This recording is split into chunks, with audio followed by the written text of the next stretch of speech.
todos, bienvenidos a este podcast de Conversando con el Elefante. Conmigo está el psicólogo Guillermo Pacheco y una servidora, la psicóloga Mónica Cano. Y hoy vamos a empezar a hablar de un tema que es súper controversial y también uno de los motivos de consulta más importantes que luego llegamos a tener, ya desde forma personal hasta por otras personas. Y entonces el día de hoy nos vamos a dedicar a responder la siguiente pregunta: ¿las personas realmente pueden cambiar? Y fíjate que es bien interesante porque es uno de los motivos de consulta que generalmente tienes las dos posturas.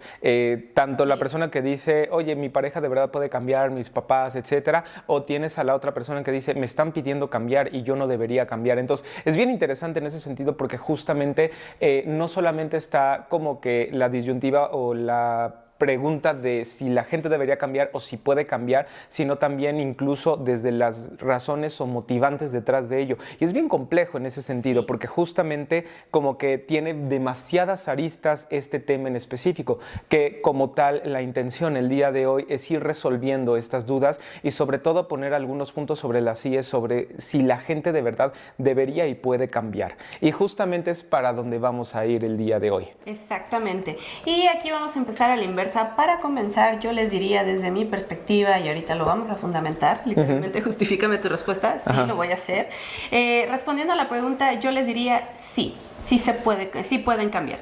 Sin embargo, no es como que se tenga que cambiar todo ni al contentillo. Se tiene que hacer un cambio medido y realista también. Claro. Ahora, antes de esto, a lo mejor, porque ya a lo mejor estamos respondiendo a la pregunta de que sí se puede cambiar. Y sí, desde la psicología, literalmente yo siempre les digo a los pacientes, si no, ¿para qué fregados estoy yo aquí? O sea, mi trabajo literalmente es ayudar a la gente a cambiar. La cuestión ahí más bien, me parece que tenemos que aprender a definir o que tenemos que empezar a definir justamente qué implica o qué significa cambio. Que eso es ahí donde realmente la gran mayoría de la gente se estanca. Porque la gran mayoría de la gente dice, cuando le piden un cambio, dice, es que quieren cambiarme. No, realmente la gran mayoría de las ocasiones no estamos buscando cambiar a la persona, estamos buscando cambiar algunas actitudes, algunas acciones, algunas conductas, exactamente. Y justamente ahí es donde sobre todo va la psicología, en la parte de modificar algunas de las conductas de las personas. No estamos intentando cambiar a la persona, que eso es una de las cosas que generalmente... Es el meollo realmente exactamente, de este podcast. Exactamente, y sobre todo es una de las quejas que la gente menciona cuando hablamos de esta parte del cambio. Exacto. Como tal. Y entonces, como primer punto, y que de hecho incluso cuando estábamos formulando este podcast, sí entramos en esta controversia de, entonces, ¿qué es cambiar? Porque, a ver, si lo analizamos desde diferentes perspectivas, desde la terapia cognitivo-conductual, desde la terapia de aceptación y compromiso y DBT, en este caso que es con las que estamos familiarizados nosotros, es ahí donde vamos a identificar donde, pues a ver, trabajamos literalmente en modificar conductas que son un problema. Exacto. No sé, me voy a la vieja confiable, ¿no? Estoy fumando, quiero dejar de fumar, ¿cómo le hago para dejar de fumar? Estoy empezando a tener problemas con la pareja, se analiza toda la situación, ok, pero ¿qué es lo que está pasando que está generando estos conflictos con la pareja? Y evidentemente todo esto va a implicar un cambio. Entonces, ahí el verdadero problema y el meollo de lo que estábamos hablando, ¿qué se entiende coloquialmente cuando decimos es que me quieren cambiar? Exacto. Mi pareja me quiere cambiar, mi papá me quiere cambiar, mis hijos me quieren cambiar. Es ahí donde radica el verdadero problema. Y que generalmente no lo ponemos como ahí sobre la mesa. Lo primero que nosotros tenemos que identificar es ¿por qué me están pidiendo cambiar? Exacto. El hecho de que me pidan cambiar implica que existe un problema. Entonces, lo más importante aquí es empezar a definir cuál es el problema que están viendo los demás y que tal vez yo no lo estoy viendo. O cuál es el problema que los demás están visualizando que yo estoy generando incluso. Exacto. Porque esto pasa con esto que me mencionas. El cigarro, el alcohol, las drogas, a lo mejor me pasa con el tema de la relación, las infidelidades, etcétera. Y es como, deberías cambiar. Me está pidiendo que cambie. No, te estoy diciendo que deberías dejar de ponerme el cuerno, amigo. O sea, es como, esa es la parte importante. Exacto. Sí. Entonces, como, ¿qué parte es la que se tiene que cambiar? Y ahí es donde tenemos que empezar a definir qué implica y qué significa el cambio. Por lo que nosotros tenemos que aprender a definir también cuál es el problema. ¿Qué es lo que está pasando en la vida o en la situación o en la relación de la persona que necesita un cambio? Esa es la pregunta que en realidad tenemos que empezar a definir. Exactamente. Y es aquí donde justamente empiezan las resistencias, justo lo que mencionaba el psicólogo. ¿Por qué empiezan todas estas resistencias? Por una mala interpretación, y es ahí donde voy a aludir a lo principal de todo y que me atrevo a decir que es el meollo del asunto también, de temas de comunicación, claro, principalmente. Porque ahí sí requiere un cambio. Muchas de las veces que la persona no deja de ser la persona, claro, sino más bien que cambia la forma en que comunica, en la que puede llegar a hacer algunas cosas, pero ahí definiendo justamente el problema, entonces entra un punto. ¿Estamos hablando de conductas o estamos hablando de personalidad? Porque si estamos hablando de conductas, claro que todo se puede modificar. De hecho, ir a una terapia es precisamente para modificar conductas y aprender habilidades para poder sobrellevar los problemas. Pero modificar una personalidad, ahí es donde viene un punto. Justamente. Yo siempre les doy un ejemplo a los pacientes, por ejemplo, cuando me dicen, es que tengo personalidad ansiosa y quiero dejar de ser, o soy muy ansioso y quiero dejar de ser ansioso. Y es de, híjole, mi ciela, tu personalidad es ansiosa. No vas a dejar de ser ansioso, pero lo vamos a regular a un punto donde te permita ser funcional. Y es ahí donde ya nos metemos justamente a los temas de personalidad, y ahorita la vieja confiable que está en moda, pues con los narcisistas, ¿no? Es que un narcisista no cambia y demás. Dato curioso, ahí sí ya estamos hablando de temas de personalidad muy concretos, que en mi humilde opinión aluden mucho a cómo se comunican, porque tienen miedo. Claro. Pero eso es otra historia. Pero a lo que voy es, ahí es donde modificar el que deje a una persona de ser como es su naturaleza, su esencia, ahí sí está más complicado. Sí, de hecho, dato curioso nada más, no todas las personas son narcisistas, nada más dato que curioso, muchas, hay rasgos. Sí, hay rasgos justamente y hay tendencias. Entonces, ahí es donde también muchas veces ahorita nos estamos yendo con la psicología barata y estamos diagnosticando a diestra y siniestra que la gente es narcisista. No, todos tenemos una tendencia narcisista. De hecho, en ese sentido, la gran mayoría de la gente que necesita como la validación del otro, que eso al final del día tiene mucho que ver con las tendencias narcisistas, va a ocurrir, va a pasar y las necesitamos todos. Entonces, eso es importante empezar a definir. Como dato ahora, sí, nada más como dato curioso. Ahora, regresando justamente a este tema en específico del cambio, creo que también tiene que ver justamente con las implicaciones del cambio, o que regresamos al punto, ¿qué es lo que quieren que cambie? Como mencionas ahorita, la gran queja que generalmente llega es: mi pareja no está cambiando porque no me está tratando mejor, porque no me está tratando bien, porque a lo mejor me está violentando, porque a lo mejor me grita cuando me habla, y eso es lo que quiero que cambie. Y ojo, ahí es donde nosotros tenemos que empezar a visualizar si la queja o la petición de cambio de la otra persona realmente me agrede o me lastima. Que aquí es donde justamente viene este comentario que la gente hace: es que no me debería pedir cambiar. Si es mi pareja, me debería aceptar como soy. De forma incondicional. De forma incondicional. Y ojo, no es así. No. El ejercicio que normalmente yo hago es: piensa en la edad que tienes y piensa en la edad a la que quieres llegar. Ahora, a esta segunda edad, réstale tu edad. Si tienes una pareja, ese es el tiempo de vida que en teoría vas a vivir con esa pareja.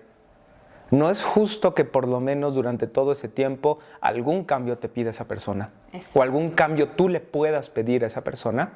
Entonces se vuelve muy ilógico pensar en: no me debería pedir cambiar. O nos al vamos contrario. a mantener estáticos. Exactamente. Nadie se sostiene en este mundo siendo estático. El mundo es variable, el mundo es cambiante, y en el mundo tenemos que estarnos adaptándonos todo el tiempo. Entonces es un punto bien importante, porque justamente es donde la petición de cambio sí puede existir, y yo a su vez sí puedo permitirme ir cambiando. Ahora, siempre hay límites, y ahí es donde justamente siempre menciono con las consultantes, siempre hay límites, y el límite sobre todo en el tema de pareja, y en general en casi todos los casos, o en prácticamente todos los casos en realidad, el límite sobre todo recae en el tema de violencia, que ahí es un tema muy aparte, no nos vamos a meter como tal a eso el día de hoy. Pero siempre el límite de la petición de cambio va a estar en la violencia. Eso significa: no me gusta cómo te vistes, no me gusta cómo actúas, cámbialo, no sé, literalmente deberías ser diferente tú. Es decir, te están queriendo cambiar a ti. Pero si te dicen: oye, no me gusta que me grites, ¿podrías dejar de hacerlo? Ah, me estás pidiendo que cambie. No, deberías dejar de gritarme en realidad, porque de hecho te estoy pidiendo no violentarme a mí. Exacto. Incluso con el tema de la comunicación. Oye, vamos a sentarnos un día en la semana a platicar sobre nuestra rutina, sobre nuestra semana, sobre nosotros. Y es como de, ay, no, qué flojera, no. Tú me conociste, tú ya sabías cómo era y tú sabes que yo soy frío, que es lo que normalmente pasa con el tema de las parejas. Tú ya sabes que yo soy frío, entonces ni modo, te friegas. No, a ver, al final del día yo te puedo pedir también como pareja que puedas aperturarte un poco más a mí. Y eso es algo súper necesario y que también tiene que ver dentro del tema de pareja, tiene que ver con esta, ¿cómo se le dice? Con esta necesidad de cambio y que al final del día es bastante irónico porque muchas veces para poder sostenernos como pareja necesitamos cambiar las personas que éramos, porque nadie puede mantenerse con la misma persona que conoció hace 1, 2, 10 o 20 años. Yo ahí normalmente se los aterrizo de la siguiente manera y es como vamos a evolucionar juntos. Van a haber obviamente evoluciones, esto suena mucho Pokémon, pero bueno, van a haber obviamente muchas evoluciones que no nos van a gustar del todo y ahí es donde estamos en toda la libertad de dejar a la pareja. Sin embargo, se trata de reencontrarnos y con todo y estos cambios volver a adaptarnos. No sé, si yo agarro un nuevo hobby, pues ahora me voy a correr todos los días, pues bueno, a mi pareja le puede gustar o no le puede gustar y es ahí donde uno ya va a decidir, pero ahí es donde viene el punto y justo un poquito de lo que veníamos platicando con el pre, van a haber prioridades y es ahí donde no podemos malentender justo esto, porque luego me llegan a la consulta y es, no quiso cambiar, no me quiere, y es como de, a ver, no me malentiendas, muy probablemente cierto cariño sí te quiere, o sea, hacia esas vamos. Sin embargo, ¿cómo están las prioridades? Que aquí ya de entrada, esto es un tema bastante tricky porque aquí ya entramos con él, pero es que entonces no soy su prioridad, no me quiere. Es como, a ver, aguántame. Te quiere, pero no eres su prioridad. Te quiere, pero no eres su prioridad. Y es ahí donde tenemos que entonces decidir. Muchas de las veces cuando me llegan con este tema de la consulta y sobre todo en pareja se vuelve muy complicado porque es, ¿y cómo le hago para cambiar a la pareja? ¿Y cómo le hago para darle seguridad? ¿Y cómo le hago? ¿Y cómo le hago? ¿Y cómo le hago? Y es como de... Mija, discúlpame, pero me estás hablando de qué puedes hacer tú y la contraparte qué dice. Y es ahí donde empieza el problema. Tristemente, muchas de las veces es como de, a ver, primero que nada, desesperanza. No va a cambiar la otra persona cuando ya tenemos esta falta de disposición sobre todo de la persona. Y ahí complementando un poquito es donde qué factores nos van a permitir un cambio. De entrada, el reconocimiento. Reconozco que hay una situación que me está trayendo problemas y quiero empezar a modificarla. Pero muchas de las veces ni siquiera nos estamos dando cuenta y por eso se nos hace una falta de respeto que nos pidan modificar algo. Claro, sí, por supuesto. Y sobre todo dentro de este reconocimiento también es el reconocimiento de que tal vez la otra persona también no está en disposición de cambiar. Y eso es un punto importante. No significa que la gente no cambie, significa que la gente no está en disposición de cambio, que son dos cosas diferentes. Y cuando vienen este tipo de situaciones, y lo que yo siempre les digo en terapia, y que, bueno, asumo tú también, es el punto de, a ver, no vas a cambiar tu entorno, pero vas a cambiar tú. Entonces, es ahí donde va a haber cambio. Claro que va a haber cambio. La gente sí cambia. Entonces, tristemente en algunas circunstancias se trata de aprender a vivir con esto y lidiarlo de la forma en que te afecte lo menos posible, tristemente, pero también de una forma muy realista, porque pues no todos van a dejar a sus parejas porque no están contentas, pero quiero que vayan viendo porque aquí es donde tiene que haber un cambio sí o sí.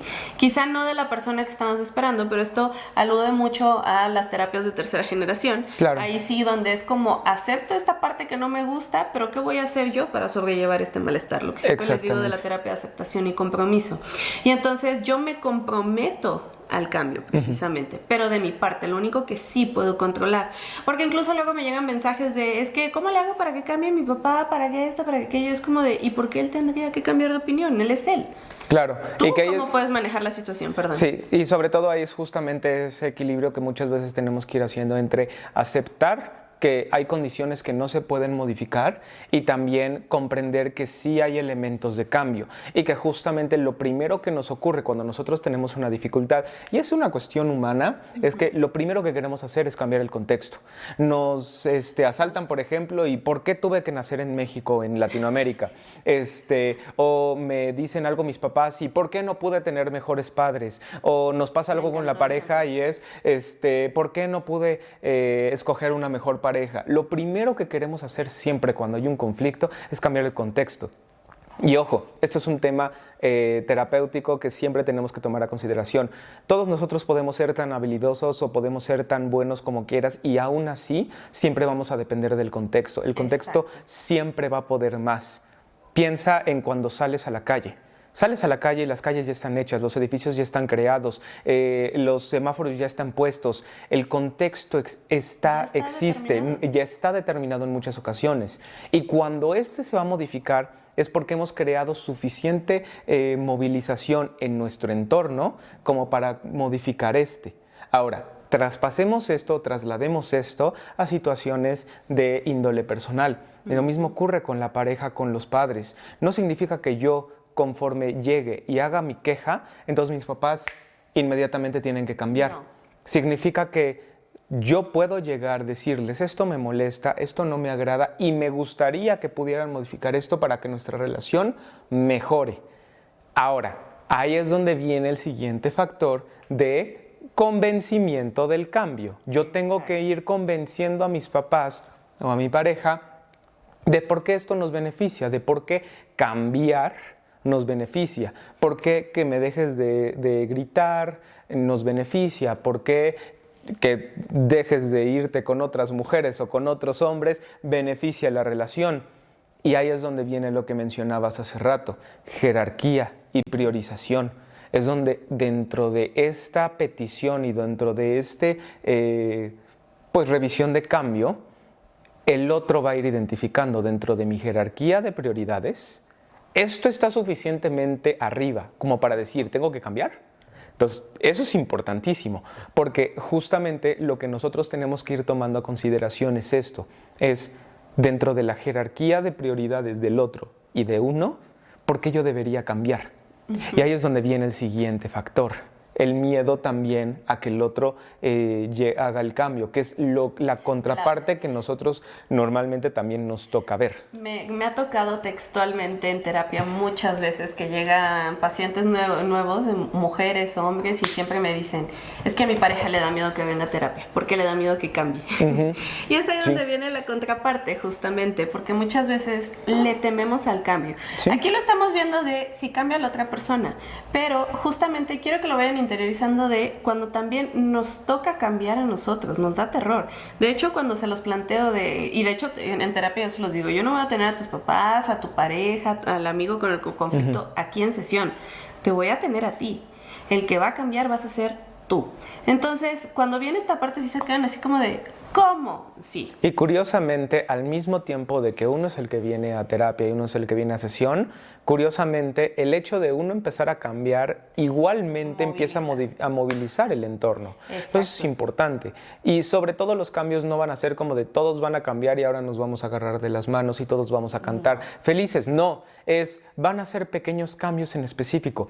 Yo voy a ser más firme con mis límites y el otro ni modo, va a tener que aguantarse. Eso ya es un cambio. Y el que el otro se tenga que aguantar, eso ya es un cambio. Y eso es parte de lo que tenemos que hacer muchas veces. En la consulta luego me dicen igual, o sea, ¿cómo? ¿Lo tengo que hacer yo primero? Y mi respuesta siempre es por el hecho de que tú estés aquí en consulta, tú eres el rival más débil para esto. Sí, exacto. Tienes que empezar tú a hacer el cambio para empezar a movilizar a los demás. Y vienen resultados hermosos en la gran mayoría de los casos, ahí sí. Exactamente. Y creo que ahí es donde justamente muchas veces nos vemos como, si lo quieren ver de alguna manera, atorados, porque en ese sentido, la verdad es que para que se pueda ir produciendo el cambio, la gran mayoría de las veces, nosotros somos quienes lo tenemos que fomentar. Nosotros somos quienes los que lo tenemos que iniciar. Uno tiene que iniciar el cambio como tal hacia los demás. Ya sea desde la petición, esto no me parece, esto no me gusta, esto no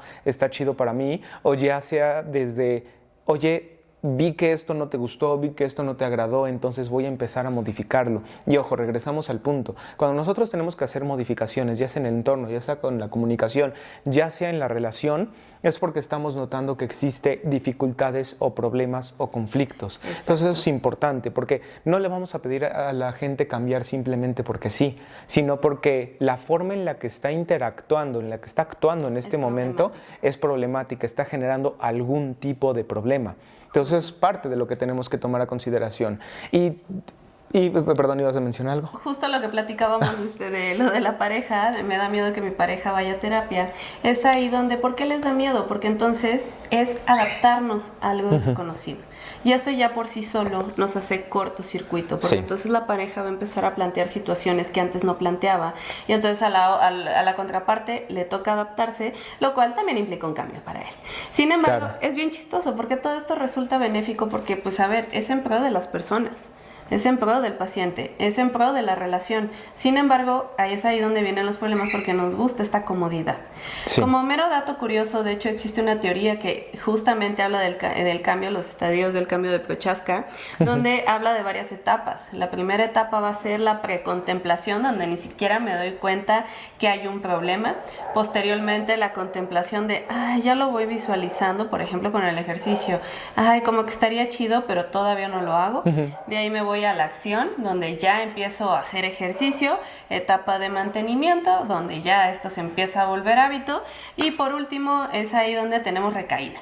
No siempre, el chiste es no llegar a la recaída, y de ahí se vuelve a iniciar todo el ciclo. Pero ahí sí, de esta forma, pues muy reduccionista, muy sencilla, yo te preguntaría si tienes algún cambio que hacer, si visualizas que tu pareja tiene algún problemilla por ahí también, si tus papás y tus hijos, pues bueno, ¿en qué estadio estás? Para irlo fundamentando un poco. Esto va alude más al tema de las adicciones, sin embargo es bastante funcional, ahí sí, en cambios de hábitos. Sí, claro, totalmente. Por ejemplo, o sea, con la familia, es como de, oye, yo voy viendo que esta dinámica no nos está funcionando, no estoy viendo que no nos está sirviendo, por ejemplo, la manera en la que me hablan, la manera en la que quieren relacionarse conmigo. Por ejemplo, me pasa muchísimo con estos adultos jóvenes que pasaron, o sea, están saliendo apenas de la adolescencia, que quieren un poquito más de libertad y que justamente dicen, necesito más libertad por parte de ti, papá y mamá quieren seguir ahí controlando y protegiendo a los niños, y no tiene que ver con un elemento de que no quiero que salgas al mundo y no quiero que veas a nadie, sino de quiero protegerte. Y justamente siguiendo estos estadios yo voy visualizando que necesitamos un cambio, yo voy identificando que necesitamos encontrar nuevas estrategias. ¿Y por qué? Porque al final del día necesito empezar a rodearme del mundo, necesito empezar a explorar el mundo, y al final del día necesitamos encontrar las maneras en las cuales ustedes se sientan cómodos al dejarme salir y yo también me sienta cómodo o cómoda con que pues me den la libertad suficiente para ello. Entonces es bien interesante porque justamente cuando nosotros hablamos de cambios, también al mismo tiempo estamos hablando de acuerdos, y generalmente para poder lograr cambios con los demás necesitamos entablar y establecer acuerdos, y los acuerdos también tienen que ver con el compromiso, y al final del día todo esto empieza a ser cíclico, empieza a ser como un circulito donde justamente el cambio requiere muchísimo compromiso y sobre todo a los posibles resultados que podamos tener a partir de ello. Y sobre todo eso es importante, a ese salto de fe de que esto va a funcionar y de que esto va a ser lo mejor que podamos hacer. Y es exactamente lo mismo que pasa dentro de las sesiones. Exacto. Cuando un paciente llega conmigo a una primera sesión, el paciente no sabe si yo le voy a funcionar para resolver su problema, pero tiene que hacer un salto de fe. Y eso no lo va a hacer si no confía en cierta medida en mí. Y no va a confiar en mí si no me percibe comprometido a esto. Y no me va a percibir comprometido a esto si no visualizo yo que vamos a tener que hacer cambios, y si esa persona tampoco visualiza que va a tener que hacer cambios en su entorno. Tal vez le va a dar miedo. Y es lo primero que genera un conflicto para poder llegar al cambio, el miedo. El miedo nos lleva a quedarnos y a mantenernos y a retenernos donde estamos. Es más vale malo por conocido que bueno por conocer. Exacto. Por eso aplicamos la de, pues soy así y ya, ni modo, porque le tememos al cambio. Y es ahí donde también, si estás en un proceso de cambio o si estás en una relación conflictiva y demás, ¿cuál es el límite para poder entonces visualizar si hubo un cambio? Y entonces ahí yo siempre se los voy a plantear. A ver, uno solito lo va identificando cuál es el límite. Porque primera, segunda, tercera, pero ya cuarta, quinta, sexta. A ver, esto eventualmente se termina convirtiendo en un patrón. Y es ahí donde, pues bueno, ya el disque cambio y la esperanza al cambio es lo que luego nos mantiene en este tipo de situaciones. Claro. Muy contrario a lo que estabas diciendo en este momento. Sí hay que dar el salto de fe, pero ¿hasta dónde? Y es ahí donde tenemos que empezar a establecer límites, precisamente. Claro, sí, por supuesto. Hay que ir identificando justamente si por ejemplo, cuando yo le digo a una pareja que ya me voy a ir de la relación, en ese momento empieza a cambiar, empieza a tratarme más bonito, empieza a llevarme flores y demás, y es como, ya cambió. No. Ojo, recordemos que este cambio tiene que ser sostenido. Todos estos elementos hablan de una dinámica que se sostiene y se mantiene a través de la rutina. Entonces es importante. Porque, por ejemplo, apenas no tiene mucho que estaba hablando con algunas personas y justamente me decía, bueno, pero es que, por ejemplo, con el tema del alcohol, me dijo que iba a dejar de consumir. Y yo sí le mencionaba, vamos a necesitar por lo menos un compromiso aproximadamente de 6 meses de esa persona para ello. Y me dice, ¿tanto? Sí. Lo que vamos a tener que revisar justamente es, en ese sentido, si realmente tiene la decisión de cambio. Y yo no puedo saber si está dentro de su rutina el cambiar, si no es durante un tiempo prolongado también. Exacto. Entonces, ahí es donde también yo voy identificando, porque a lo mejor una semana de cambio, pues sí, una semana se aguantó, no cambió, se aguantó la persona, que son cosas diferentes. Entonces, empezar a tener a consideración todos estos elementos. Exacto. Y para cerrar, muy importante, y aquí sí, volviendo a la pregunta inicial, sí se puede cambiar. ¿Cuáles son los factores? Vamos a modificar siempre conductas, tenemos que tener apertura al cambio. Si la persona no está con la disposición, entonces ahí donde nosotros podemos inducir un cambio a través del cambio de nosotros, pero no es garantía en muchas ocasiones también. Cambioception. Ok, que justamente es como esta parte bien interesante. Un cambio provoca otro cambio. A mí me encanta porque en ese sentido incluso hay una frase en esta película, la de Klaus, que justamente menciona que una acción positiva siempre genera otra. Entonces es bien interesante porque justamente un cambio mío muchas veces va a provocar un cambio en el otro, como estás mencionando ahorita. Entonces es importante. Ahora, nos encantaría, pues ahora sí que es también leerte a ti, si nos estás escuchando desde YouTube, ¿tú crees que la gente cambia, no cambia después de lo que fuimos mencionando? ¿Cuál es tu opinión sobre esto? La verdad es que en general nos encanta leerlos y sobre todo pues saber sus opiniones, que son siempre completamente válidas. Y recuerda que le tienes que dar like, suscribirte, tocar la campanita para que te lleguen las notificaciones de los siguientes episodios. Si nos estás escuchando desde Spotify, recuerda enviarle este link a una persona que necesite escucharlo. Y por mi parte, el psicólogo Guillermo Pacheco estuvo con la psicóloga Mónica Cano. Y te agradecemos un montón por habernos escuchado el día de hoy. Recuerda que nosotros somos tus aliados en el camino a la claridad.